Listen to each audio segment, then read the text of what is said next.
Katie Allman reporting for TTN-HD Production Live, here with production designer Charles William Breen. Can you tell me a little bit about how you got started in the business? Yes, it was quite some time ago that I was trained as an architect, and I moved to Los Angeles with the intentions of continuing my career in architecture, and then found myself working for an architectural firm that actually employed people who worked in the movie industry, who insisted that I get involved as a set designer at Universal Studios. So that's where I started, probably back in the late 70s, early 80s, as a set designer at Universal Studios. And I heard that you slept in a stairwell. Can you tell me a little bit about that? Wait a minute. I thought you weren't going to tell that part of the story. Oh.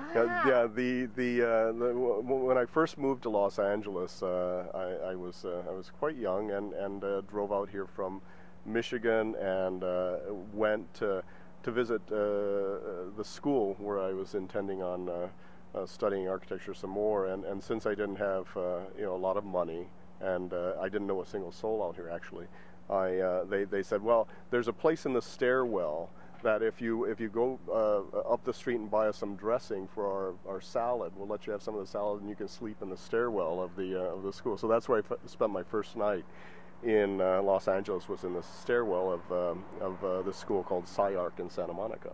And you've stayed here ever since? I stayed here ever since. Yeah, I've been here for quite a few years and have had quite an interesting career in the film industry. Yeah.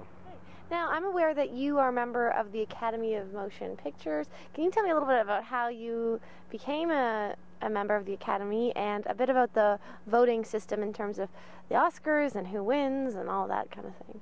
Sure.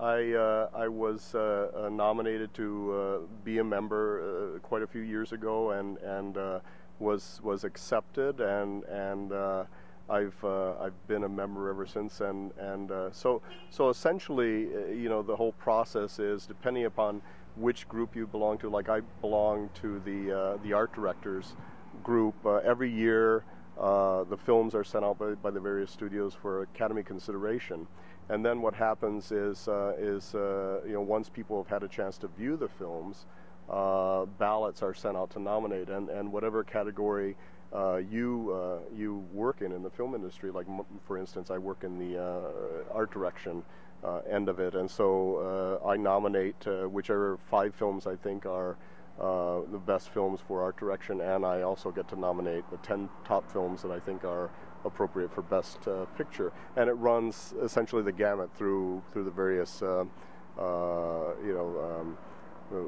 costume designers nominate for costume designer, DP nominates for the cinematography, and producers, directors, actors, so on. Wow. And are you happy with the results of this year's award ceremony?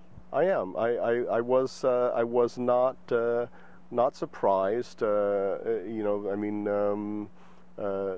Virtually everything that I thought would win did win, and I was quite impressed by what a great job the Academy does every year in putting on. I mean, because it is such an elaborate and extravagant event, and it takes a lot of time, money, manpower, and it's always very, very impressive to me, the whole gala event.